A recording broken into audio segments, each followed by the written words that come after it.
how did your TEDx talk affect the hot sauce principle? Yeah. I mean, Yeah. tell us. Those seem to me to be. You tell us. How did that take place? I see you got a copy of it behind you. But how did that take place? Yeah. So the book I released last year is called The Hot Sauce Principle. It's how to live and lead in a world where everything is urgent all the time. So it turns out that anxiety or urgency, we could call it that, it's the same thing, is one of the most contagious emotions in the workplace.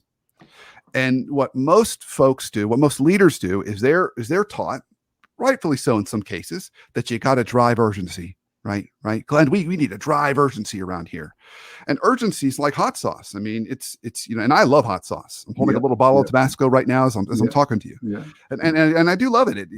It creates focus, it creates flavor. Gets me a little sweaty. And a little bit of hot sauce is a great thing. But if everything that comes out of our kind of leadership kitchen is covered in hot sauce, the appetizer and the entree and the salad and the brownie at the end, the iced tea, I mean, people are going to be curled up in a ball and they're going to be overwhelmed.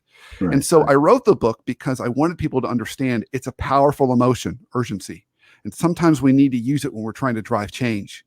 But if you overdo it, you're going to cause more harm than good. So that's really the tie-in. It was almost like I took that whole big pie of emotional contagion and I took off a little slice and did a deep dive into it. And the slice was urgency and specifically anxiety.